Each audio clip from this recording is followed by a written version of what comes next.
पंचामृत को समझाते हुए पूज्य स्वामी राम सुखदास जी कहते हैं, आप जहाँ रहते हैं वहाँ अपने घर में रहते हैं। अपने घर में रहने का माहात्म्य नहीं है, पर भगवान के दरबार में रहें तो बड़ा भारी माहात्म्य है। इस घर को तो आपने अपना माना है, पर यह घर पहले से ही भगवान का ही था, अभी भी है और बाद में भी भगवान का ही रहेगा। मरोगे तो यह घर साथ थोड़े ही चलेगा, यह तो भगवान का ही है। अतः आज से आप मान लो कि भगवान के घर में रहते हैं, साक्षात भगवान के घर में ही रहते हो। हरिद्वार आते हैं तो कहते हैं, ओहो हर की पेड़ियां हैं ये तो। वृंदावन आ गए तो कहते हैं, भगवान की लीला भूमि में है। अयोध्या में आ गए तो कहते हैं, भगवान के दरबार में आ गए। भगवान का दरबार मान लो, भगवान का घर मान लो, तो वही घर वृंदावन हो गया। हरदम यही बात रहे कि हम तो भगवान के घर में ही रहते हैं और खास लाडले हैं हम तो भगवान के। आज से यह बात मान लो, अपने अपने घरों को अपना घर मत मानो। अरे भगवान का ही घर है, अपना घर तो बीच में माना है।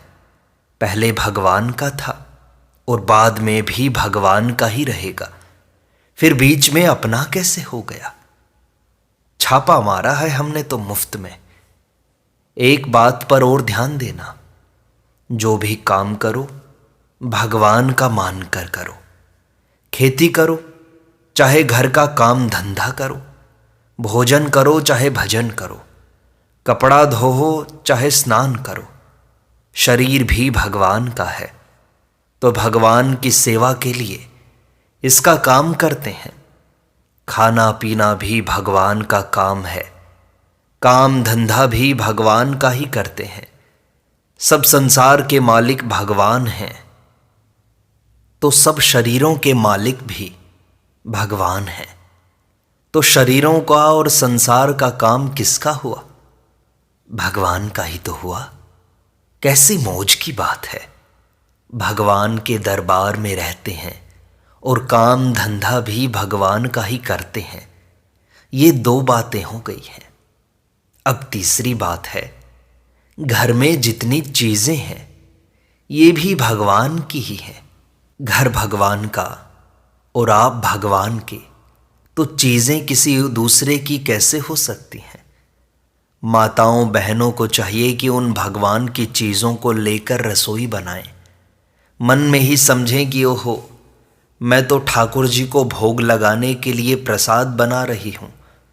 ठाकुर जी को भोग लगाएं। ठाकुर जी को भोग लगाकर घर के जितने लोग हैं उनको ठाकुर जी के जन समझकर प्रसाद जिमाएं।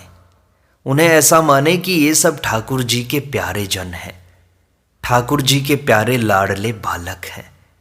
इनको भोजन करा रही हूं, ठाकुर जी की सेवा कर रही हूं। जैसे किसी बच्चे को प्यार करें तो उसकी माता राजी हो जाए कि नहीं, ऐसे ही भगवान के बालकों की सेवा करें तो भगवान राजी हो जाएं। कैसी मौज की बात है। भगवान की रसोई बनाई, भगवान को ही भोग लगाया और भगवान के ही बालकों को प्रसाद जिमा दिया। अपना भी भोजन करें तो ठाकुर जी का प्रसाद समझते हुए भोजन करें। ठाकुर जी का प्रसाद है, कैसी मौज की बात है। केवल भोजन ही नहीं, गहना पहने तो ठाकुर जी के अर्पण करके, ठाकुर जी का ही कपड़ा पहने, सब चीजें प्रसाद रूप में ग्रहण करें तो सब चीजें पवित्र हो जाती हैं। आपने देखा है कि नहीं, ठाकुर जी के प्रसाद लगावें और वह बाटें तो हर एक आदमी हाथ पसारता है। छोटे से छोटा कण दो तो भी वह राजी हो जाता है। लखपति हो चाहे करोड़पति, आपके सामने हाथ पसारेगा और प्रसाद का आप छोटा सा कण दे दें, वह राजी हो जाएगा। वह क्या मीठे का भूखा है? नहीं। कोई लखपति करोड़पति आपसे प्रसाद मांगे और अगर उसे कहें कि चलो बाजार में मीठा दिलाऊं आपको, तो वह नाराज हो जाएगा। वह धनी आदमी कहेगा कि मिठाई का भूखा हूं क्या मैं? हमें प्रसाद चाहिए। प्रसाद का कितना महत्व है बताओ? ठाकुर जी का प्रसाद है। घर में सब चीजें ठाकुर जी की हैं। आप करें तो एक बात बताएं, बहुत बढ़िया, कृपा करके, तो बहुत बढ़िया और फायदे की बात है, सुन लो। घर में जितना धन पड़ा है सब पर तुलसी दल रख दो। जितने गहने कपड़े हैं सब पर तुलसी दल रख दो। जितने रुपए पैसे पड़े हैं तिजोरियों में सब पर तुलसी दल रख दो। घर पर भी रख दो। जितने भी गाय भेड़ बकरी उन पर तुलसी दल रख दो। लड़के लड़की पर भी रख दो। किनके बालक हैं? ठाकुर जी के बालक हैं। एक चमत्कार है, आप कर सको तो बताएं, पर हृदय से करोगे तो होगा। लड़का उद्दंड है और कहना मानता नहीं। सच्चे हृदय से अपनी ममता उठा लो कि मेरा है ही नहीं, केवल ठाकुर जी का ही है। लड़का बिल्कुल सुधर जाएगा। जैसे ठाकुर जी के भोग लगाने से चीजें पवित्र हो जाती हैं, बड़े बड़े पुरुष आदर करते हैं, ऐसे सच्चे हृदय से अपनी ममता बिल्कुल हटाकर केवल ठाकुर जी का ही मान ले तो वह शुद्ध हो जाएगा, बिल्कुल पवित्र हो जाएगा। ऐसी बात करके देखो। शर्त यह है कि अपनी ममता बिल्कुल उठा लें। जैसे मुसलमानों का लड़का है ऐसा ही यह लड़का है।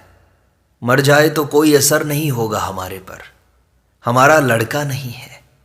अब मरा तो ठाकुर जी का, जबकि ठाकुर जी का मरता ही नहीं।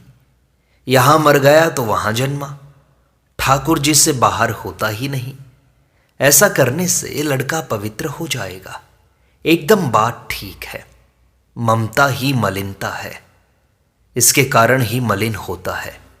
दान पुण्य करते हैं तो इनके साथ अपना कोई संबंध ना माने। भगवद गीता में कहा है, दातव्यम इति यद दानम दीयते नुपकारिणे। अनुपकारिणे का अर्थ यह नहीं है कि कोई उपकार न कर दे हमारा, मानो पहले उपकार किया नहीं और आगे भी आशा नहीं है। ऐसे को दिया जाए जिनसे अपना स्वार्थ का संबंध न हो। उनको दो, चाहे घर वालों के साथ स्वार्थ का संबंध न रखो, एक ही बात रहेगी, टोटल आ जाएगा। चाहे तो अपनापन न हो, वहां सेवा करो, अथवा जहां सेवा करो वहां अपनापन मिटा दो, एक ही बात होगी। भगवान के हैं हम, भगवान के दरबार में रहते हैं, भगवान का ही काम करते हैं, भगवान के प्रसाद से भगवान के जनों की सेवा करते हैं। मैं भी भगवान का प्रसाद पाता हूं। यह पंचामृत है असली। आज से इस बात को पकड़ लो। सर्वभावेन माम भजति, और सब भावों से भगवान का ही भजन करें। सब काम करें, स्नान करें, शरीर को शुद्ध करें तो भाव रखें कि ठाकुर जी का शरीर है, ठाकुर जी का काम करता हूं, तो ठाकुर जी पर एहसान कर सकते हैं कि महाराज आपका काम करता हूं। एक ब्राह्मण कहा करते थे, मैं रोज एक ब्राह्मण जिमाता हूं। स्वयं भोजन करते थे, भाव रखते कि रोज एक ब्राह्मण जिमाता हूं। यह कितनी बढ़िया बात है। ऐसे ही परिवार का परिवार ठाकुर जी का, ठाकुर जी के परिवार का पालन करता हूं। ठाकुर जी भी कहें कि मेरे परिवार का पालन करता है भाई, भगवान पर असर पड़ेगा कि हां ठीक बात है। यह अपनापन नहीं रखता है, अपनी ममता नहीं रखता, यह तो मेरे परिवार का पालन करता है। सब भाव से भगवान का ही काम हो जाए, यह अव्यभिचारी भक्ति हो जाएगी। अपने को कुछ नहीं लेना, अपनी ममता ही नहीं है, न स्वार्थ है न ममता है। घर वाले माने या ना माने, सेवा करें या ना करें, अपने को तो ठाकुर जी के परिवार का पालन करना है, उनकी सेवा करनी है भाई। परिवार के लोग काम न करें तो राजी होना चाहिए कि कितनी अच्छी बात है। अगर काम कर दें, अनुकूल चलें, तो समझना चाहिए कि हमारा किया हुआ बिक्री हो जाएगा, सेवा की हुई बिक्री हो जाएगी। इसलिए यदि वे कुछ भी नहीं करें और दुख दें तो अच्छा है। सास भी दुख दे, बहू भी दुख दे, देवरानी जिठानी ननद आदि सब दुख दें तो राजी हो जाना चाहिए कि बहुत निहाल हो गए। अपने तो सेवा करनी है और ये दुख देवे तो दुगना फायदा हो गया। एक तो सेवा का लाभ हो गया और ये दुख दें तो पाप कट जाएंगे।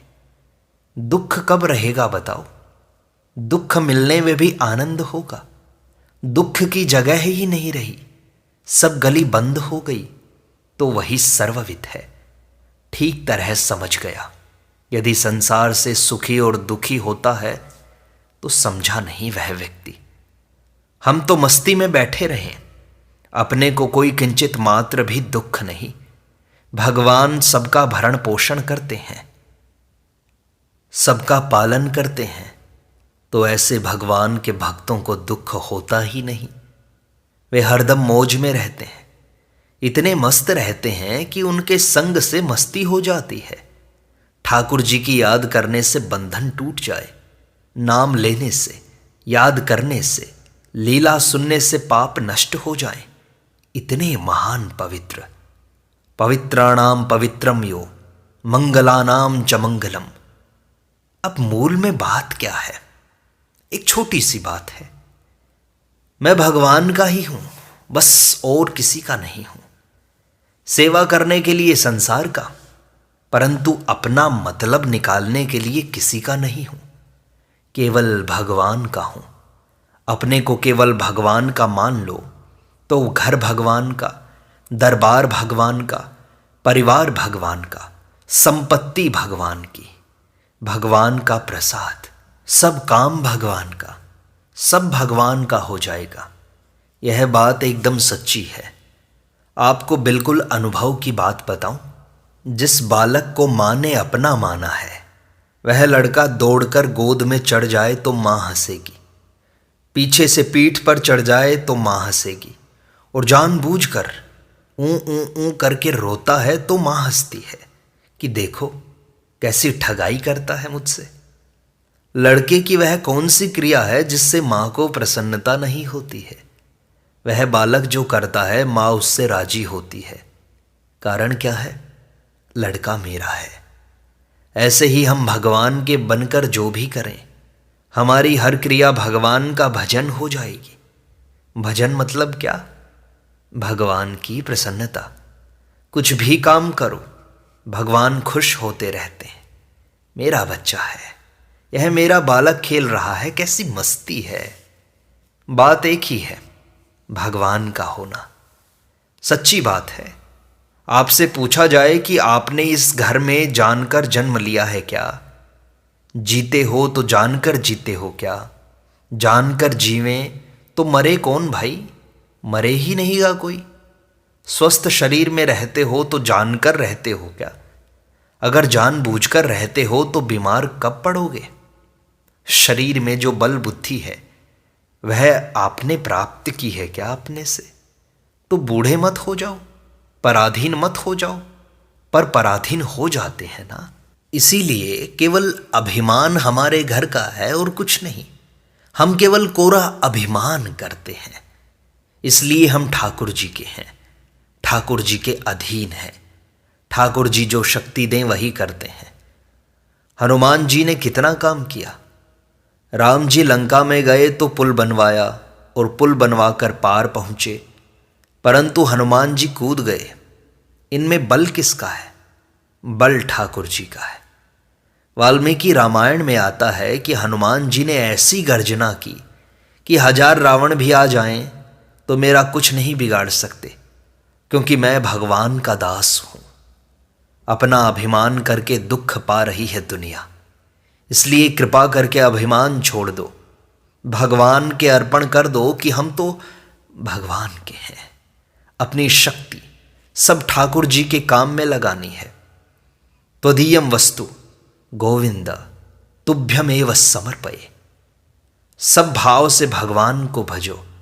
नाम जप भजन है, कीर्तन भजन है, पाठ भी भजन है, सुनना कहना सब भजन है। और तो क्या, सर्वभावेन भजती। उठना बैठना खाना पीना सोना जागना भगवान का काम कर रहे हैं। कितने ऊंचे दर्जे की बात है, कितनी श्रेष्ठ बात है, कितनी सुगम बात है। अभी आप मान लो तो निहाल हो जाओगे।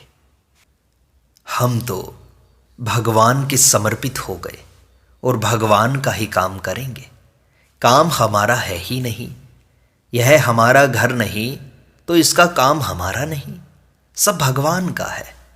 मैंने संतों से सुना है कि जिनके अपना करके कुछ नहीं है, न मन अपना है, न बुद्धि अपनी है, न शरीर अपना है, न प्राण अपने हैं, न इंद्रियां अपनी हैं, न घर अपना है, न संपत्ति अपनी है, सब चीज़ें ठाकुर जी की हैं।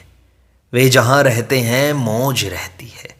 सब भगवान के अर्पण कर दी, इसलिए मस्ती में रहते हैं हरदम। एक संत की एक बात सुनी है हमने। संत बड़े विचित्र होते हैं। वे बाजार में जब जाते और देखते कि बहुत बढ़िया बढ़िया मिठाइयाँ रखी हैं, फल पड़े हैं, दुकानें सजी हैं, जहाँ देखते बढ़िया चीज़, वहीं खड़े हो जाते और मन से कहते कि ठाकुर जी भोग लगाइए। बर्फ़ी है, इमरती है, जलेबी है, लड्डू है, इनका भोग लगाइए। बस खड़े होकर मस्ती से भोग लगा देते। ऐसे आप भी ठाकुर जी के अर्पण कर दो कि भोग लगाइए, तो ठाकुर जी के अर्पण हो जाता है। आप कहो कि क्या जोर आवे इसमें, तो करो आप भी, कौन मना करता है। जहां बढ़िया चीज देखो भगवान को अर्पित कर दो। सब कुछ ठाकुर जी का है। हम क्या करें, हम तो मौज करेंगे। अब हमारा कोई काम तो रहा नहीं, केवल ठाकुर जी का काम है, ठाकुर जी का नाम है, ठाकुर जी का चिंतन है, ठाकुर जी की बात सुननी है। आपका काम क्या रहा, ठाकुर जी का काम करते हैं। सब संसार के मालिक भगवान हैं। मालिक के चरणों में मालिक की चीज़ें अर्पण करते हुए आपको क्या जोर आता है बताओ। आप कहते हो मेरी है, पर कितने दिनों से, कितने वर्षों से मेरी कहते हो, कितने वर्षों तक मेरी वस्तु कहते रहोगे। आखिर तो वह रहेगी भगवान की ही। जीते जी ही भगवान को अर्पित कर दो अपने हृदय से, तो मौज हो जाएगी, आनंद हो जाएगा। कितनी सुगम और कितनी बड़ी भारी बात है। संतों की साखी आती है, राम नाम की संपदा दो अंतर तक धूण, या तो गुप्ती बात है, कहो बतावे कौन। कौन बताता है ऐसी बढ़िया बात, और कितनी सुगम, कितने ऊंचे दर्जे की, कितनी निश्चिंतता की, निर्भयता की, आनंद की बात है। न चिंता है, न भय, न उद्वेग, न जीने की इच्छा, न मरने की इच्छा। हमारी इच्छा कुछ नहीं, भगवान की इच्छा में हमारी इच्छा मिला दी। अब भगवान जैसा करें, जैसा रखें। जाही विधि राखे राम, ताही विधि रहिए। सीताराम सीताराम सीताराम कहिए। अपनी कोई मांग नहीं, कोई इच्छा नहीं, इससे आफत तो हमारी मिट जाएगी और भगवान राजी हो जाएंगे। मेरी मानने से चिंता रहती है, मेरा कमरा है, अमुक चीज वहां पड़ी है, कपड़ा वहां सुखाया है, कोई ले जाएगा तो चिंता रहती है। ठाकुर जी को अर्पण कर दो तो कैसी मौज है। गया तो ठाकुर जी का, रहा तो भी ठाकुर जी का। नारायण नारायण नारायण।